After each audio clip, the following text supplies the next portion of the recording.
Hello বন্ধুরা, ইতিমধ্যে আপনারা অনেকেই জেনে গিয়েছেন যে জল জীবন মিশন প্রকল্পে আবেদন চলছে। তো জল জীবন মিশন প্রকল্পে আবেদন করার জন্য, রেজিস্ট্রেশন করার জন্য কিভাবে আপনারা ফর্ম ফিল আপ করবেন সেই ডিটেলস আজকে আমি এই ভিডিওতে দেখাবো। তো প্রথমে আপনারা কি করবেন, গুগলে চলে আসবেন। গুগলে চলে আসার পরে জল জীবন মিশন রেজিস্ট্রেশন এটা লিখে সার্চ করবেন। এটা লিখে সার্চ করার পরে প্রথমেই যে আপনারা ওয়েবসাইটটা পাবেন, দেখুন individual organization self registration form, এই অপশানে আপনারা ক্লিক করবেন। অর্থাৎ এই প্রথম ওয়েবসাইটটার ভিতরে আপনারা চলে আসবেন। এখানে আসার পরপরই দেখবেন আপনার সরাসরি যে রেজিস্ট্রেশন ফর্ম সেটা ওপেন হয়ে যাবে। তো রেজিস্ট্রেশন ফর্ম যেটা ওপেন হয়ে গেল, এই দেখুন পুরো ফর্মটা আপনাকে ফিল আপ করতে হবে। তো কীভাবে ফিল আপ করতে হবে, কী কী ডকুমেন্ট আপলোড করতে হবে, পুরো বিস্তারিত আমি পরপর দেখিয়ে দিচ্ছি। প্রথমে আপনার এখানে একটা অপশান পাবেন ইন্ডিভিজুয়াল অর অর্গানাইজেশন। আপনি যদি ইন্ডিভিজুয়াল অর্থাৎ পার্সোনালি একা যদি আপনি আবেদন করতে চান, সেক্ষেত্রে আপনি ইন্ডিভিজুয়াল সিলেক্ট রাখবেন, এবং আপনার যদি কোনো গ্রুপ বা সংস্থা থাকে সেক্ষেত্রে আপনি অর্গানাইজেশন সিলেক্ট করবেন। তো আমি ইন্ডিভিজুয়াল সিলেক্ট রেখেছি। এরপরে আপনার নাম এখানে লিখতে হবে। আপনার পুরো নামটা এখানে লিখবেন। নামটা লেখার পরে তারপরে এখানে আপনার ফটো আপলোড করতে হবে, অর্থাৎ পাসপোর্ট সাইজ ফটো আপনার আগে থেকে স্ক্যান করে রাখতে হবে, সেটা আপনি এখানে আপলোড করে দেবেন। ফটো আপলোড করার পরে নিচে দেখুন ক্লিক হেয়ার টু আপলোড, এই অপশানে ক্লিক করবেন। এখানে ক্লিক করলে তাহলে আপনার ফটো সাকসেসফুলি আপলোড হয়ে যাবে। এরপর এখান থেকে আপনার জেন্ডার সিলেক্ট করতে হবে, অর্থাৎ আপনার মেল ফিমেল সিলেক্ট করতে হবে, যেটা রয়েছে সেটা আপনি সিলেক্ট করবেন। সিলেক্ট করার পরে এখানে আপনার এডুকেশনাল কোয়ালিফিকেশান দিতে হবে, অর্থাৎ আপনি কতদূর পর্যন্ত পড়াশোনা জানেন সেটা এখানে আপনাকে লিখতে হবে। যদি আপনি মাধ্যমিক পাস হয়ে থাকেন সেক্ষেত্রে আপনি এখানে এমপি লিখে দেবেন, অর্থাৎ অথবা সেকেন্ডারি এডুকেশান লিখতে পারেন। এবার যদি আপনি উচ্চ মাধ্যমিক পাস হয়ে থাকেন সেক্ষেত্রে আপনি হায়ার সেকেন্ডারি এডুকেশান লিখতে পারেন, অথবা যদি আপনি গ্র্যাজুয়েশন হয়ে থাকেন সেক্ষেত্রে আপনি গ্র্যাজুয়েশন এখানে লিখে দেবেন। তো এখানে আপনার যেটা এডুকেশনাল কোয়ালিফিকেশান রয়েছে সেটা আপনি এখানে লিখে দেবেন। তো এটা লেখার পরে নিচে চলে আসুন। নিচে চলে আসার পরে দেখুন এখানে কারেন্ট রেসিডেন্টস, এই কারেন্ট রেসিডেন্স অপশানের ভিতরে আপনার পুরো অ্যাড্রেস ডিটেলস দিতে হবে। তো এখানে প্রথমে আপনার যে অ্যাড্রেস রয়েছে, ফুল অ্যাড্রেস, অর্থাৎ আপনার গ্রামের নাম, পোস্ট অফিস, থানা, তারপরে আপনার ডিস্ট্রিক্ট, পিনকোড সহ পুরো অ্যাড্রেস এখানে আপনাকে লিখতে হবে। তারপরে আপনার এখানে সিটি বা টাউন, অর্থাৎ আপনার যে শহরের নাম রয়েছে সেই শহরের নাম এখানে লিখতে হবে। লেখার পরে এখানে দেখুন স্টেট সিলেক্ট করতে হবে। আপনি যে স্টেট থেকে আবেদন করতে চাইছেন বা আবেদন করছেন সেই স্টেট আপনাকে এখান থেকে সিলেক্ট করতে হবে। আমি ওয়েস্ট বেঙ্গল সিলেক্ট করেছি। তারপরে আপনার যে ডিস্ট্রিক্ট রয়েছে সেই ডিস্ট্রিক্ট আপনাকে এখান থেকে সিলেক্ট করতে হবে। ডিস্ট্রিক্ট সিলেক্ট করার পরে এখানে আপনার মোবাইল নাম্বার দেবেন, ভ্যালিড যে আপনার পার্সোনাল মোবাইল নাম্বার, সেই মোবাইল নাম্বার এখানে লিখবেন। মোবাইল নাম্বার লেখার পরে সেন্ড ওটিপি, লাল কালি দিয়ে যে সেন্ড ওটিপি লেখা আছে এখানে আপনি ক্লিক করবেন। এখানে ক্লিক করার পরে আপনার মোবাইলে একটা ওটিপি যাবে, ওটিপি কোডটা এখানে আপনাকে লিখতে হবে, এখানে ওটিপি কোড লিখতে হবে। এরপরে আপনার যে ইমেল অ্যাড্রেস, অর্থাৎ আপনার যে ইমেল আইডি রয়েছে সেই ইমেল আইডি এখানে টাইপ করে দেবেন।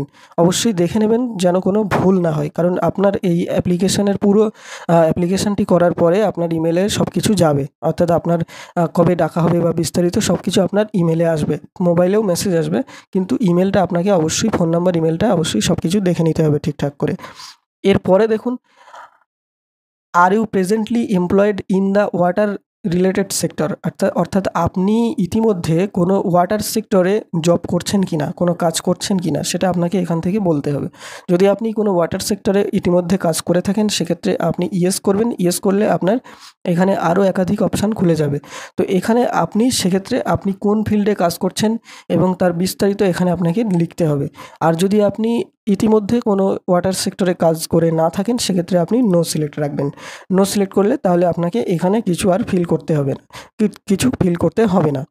তো নিচে চলে আসুন। নিচে চলে আসার পরে এখানে এবার আপনার বলছে যে হুইচ ডিস্ট্রিক্ট বা state in India are you active in, অর্থাৎ আপনি কোন কোন জেলায় বা কোন কোন স্টেটের কোন কোন জেলায় আপনি অ্যাক্টিভ থাকতে পারবেন, অর্থাৎ আপনাকে যদি ডিউটি দেওয়া হয় সেখানে আপনি কাজ করতে পারবেন। তো সেক্ষেত্রে আপনি এখান থেকে যে জেলায় বা আপনার স্টেট প্রথমে সিলেক্ট করবেন। তো আমি ওয়েস্ট বেঙ্গল সিলেক্ট করেছি। করার পরে দেখুন এখানে ওয়েস্ট বেঙ্গলের আন্ডারে থাকা সমস্ত ডিস্ট্রিক্টগুলো এখানে লিস্ট চলে এসেছে। তো আপনি যে ডিস্ট্রিক্টে আপনি অ্যাক্টিভ থাকতে পারবেন অথবা কাজ করতে পারবেন সেই ডিস্ট্রিক্ট আপনি এখান থেকে এভাবে পরপর সিলেক্ট করতে পারবেন। আপনি চাইলে একটাও করতে পারেন, একাধিকও করতে পারেন, অথবা সবগুলোই করতে পারেন। চেক অলে ক্লিক করলে সবগুলোই হয়ে যাবে। তো আপনার যেটা ইচ্ছা আপনি সেটা করবেন। তো আমি একটা করেছি। তো যাই হোক, এরপর নিচে চলে আসুন। নিচে চলে আসার পরে এটা খুবই ইম্পর্ট্যান্ট, অনেকে এটা বুঝতে পারছেন না যে কীভাবে কী করবেন। তো এটা আমি আপনাদেরকে দিয়ে দিচ্ছি একটা ডেমো কপি। দেখুন এখানে বলছে describe work in water sector ESP drinking water in 100 ওয়ার্ডস, অর্থাৎ আপনাকে এখানে বলতে বলছে যে আপনি ওয়াটার সেক্টরে যে ধরনের কাজগুলো হয় সেই কাজ সম্পর্কে আপনাকে 100 ওয়ার্ডের মধ্যে একটা ডেসক্রিপশন লিখতে হবে এখানে। তো সেটা আপনার মন মতো আপনি লিখতে পারেন। তো অনেকে এটা বুঝতে পারছেন না কীভাবে কী লিখব, তো এটা আমি একটা ডেমো কপি আপনাদেরকে দেখিয়ে দিচ্ছি, আপনারা সরাসরি এটাও লিখে দিতে পারেন অথবা আপনাদের ইচ্ছামতো একটা অন্য সাজিয়ে লিখে দিতে পারেন। তো আমি একটা কপি আপনাদের দেখিয়ে দিচ্ছি, দেখুন এটা আপনারা লিখতে পারেন। এটা ওয়াটার সেক্টরে কাজ যে ধরনের হয় সেই কাজ সম্পর্কে 100 ওয়ার্ডের মধ্যে একটা ডেসক্রিপশান। আপনারা চাইলে এই যে লেখাটা আমি দেখাচ্ছি এক্ষুনি স্ক্রিনে, এটা আপনারা চাইলে স্ক্রিনশট নিয়ে এখানে দেখে দেখে সেম এটাও আপনারা লিখে দিতে পারেন, সেক্ষেত্রে কোনো সমস্যা হবে না আশা করি। যাই হোক, তাহলে এটা আপনারা নিশ্চয়ই স্ক্রিনশট করে নিয়েছেন। এরপরে কি করবেন, এরপরে আপনারা এখানে দেখুন একটা অপশান পাচ্ছেন links, blog page, website etc. আপনার যদি পার্সোনালি কোনো ফেসবুক পেজ বা ওয়েবসাইট বা কোনো ব্লগ ওয়েবসাইট বা কোনো ব্লগ পেজ আপনার যদি থাকে, সেক্ষেত্রে তার লিঙ্ক এখানে আপনি দিতে পারেন, না দিলেও কোনো সমস্যা নেই, কারণ এটা ম্যান্ডেটরি নয়। এরপরে দেখুন এখানে আপনাকে দুটো ডকুমেন্ট আপলোড করতে হবে, একটা হচ্ছে আপনার সিভি আর একটা হচ্ছে আপনার ভ্যালিড গভর্নমেন্ট আইডি প্রুফ। তো সিভি অর্থাৎ আপনার বায়োডাটা এখানে আপলোড করতে হবে, অবশ্যই সেটা আপনার আগে থেকে তৈরি করে রাখতে হবে এবং সেটা তৈরি করে রাখার পরে বায়োডাটা অর্থাৎ সিভি এখানে আপনারা আপলোড করবেন। এখানে কিন্তু ব্র্যাকেটে লেখা আছে 1 পেজ অনলি, অর্থাৎ আপনার যে বায়োডাটাটা আপনি বানাবেন বা সিভিটা বানাবেন সেটা যেন অবশ্যই একটা পেজের মধ্যে হয়, যেন একাধিক পেজ না হয়, সেটা খেয়াল রাখবেন। এবং সেটা পিডিএফ বা ডকুমেন্টস ফাইল হলেই চলবে। তো সেইটা আগে থেকে আপনি বানিয়ে রেখে সেটা স্ক্যান করে রাখবেন এবং সেটা এখানে আপলোড করে দেবেন। চুজ ফাইলে ক্লিক করে তারপরে আপলোড করার পরে ক্লিক হেয়ার টু আপলোড এই অপশানে আপনারা ক্লিক করবেন, যেমনটা আমরা আগে ফটো আপলোড করেছি ঠিক একইভাবে। এরপরে হচ্ছে ভ্যালিড গভর্নমেন্ট আইডি প্রুফ, অর্থাৎ আপনার কোনো government valid ID proof upload করতে হবে, কিন্তু অবশ্যই মাথায় রাখবেন এখানে ব্র্যাকেটে লেখাই রয়েছে can not use Aadhaar ID, অর্থাৎ আধার কার্ড ছাড়া অন্য কোনো ডকুমেন্ট আপনাকে এখানে আপলোড করতে হবে। অর্থাৎ আপনার সেটা ভোটার কার্ড হতে পারে, প্যান কার্ড হতে পারে, driving licence, passport, any document হতে পারে, কিন্তু সেটা ভ্যালিড গভর্নমেন্ট আইডি প্রুফ হতে হবে। কিন্তু আধার কার্ড এখানে অ্যালাউ করছে না, আধার কার্ড ছাড়া। তো যাই হোক, এখানে এটা জেপিজি বা পিডিএফ ফরম্যাটে আপনি আপলোড করতে পারবেন।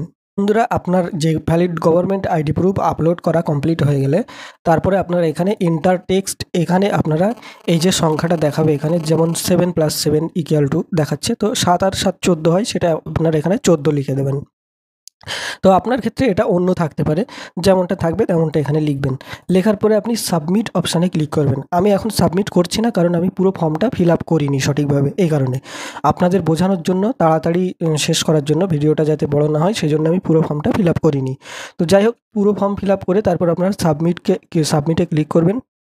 সাবমিটে ক্লিক করার পরে আপনার ফর্মটা সাবমিট হয়ে যাবে। এরপর বিস্তারিত আপনি যে ইমেল অ্যাড্রেসটা এখানে দিয়েছেন, আপনার মোবাইল নাম্বার যেটা দিয়েছেন, তো আপনার মোবাইলে মেসেজ চলে যাবে এবং আপনার ইমেলে সব কিছু ডিটেলস চলে যাবে। এরপরে আপনাকে কি করতে হবে এবং কবে ডাকা হবে সব কিছু আপনাকে বিস্তারিত ইমেলে মেসেজ করা হবে এবং ইমেলে পাঠানো হবে। তো আপনারা ইমেলটা মাঝে মাঝে একটু চেক করে দেখবেন। আর এই বিষয়ে নতুন কোনো আপডেট যদি পাই সে বিষয়ে আমরা নতুন আবার একটা ভিডিও নিয়ে আসব। তো বন্ধুরা, আজকের এই ছিল ভিডিওটা, জল জীবন মিশনে কীভাবে আপনারা রেজিস্ট্রেশন করবেন। যদি ভিডিওটা ভালো লাগে অবশ্যই আমাদের চ্যানেলে সাবস্ক্রাইব করে পাশে থাকবেন এবং ভিডিওটি শেয়ার করবেন। ধন্যবাদ।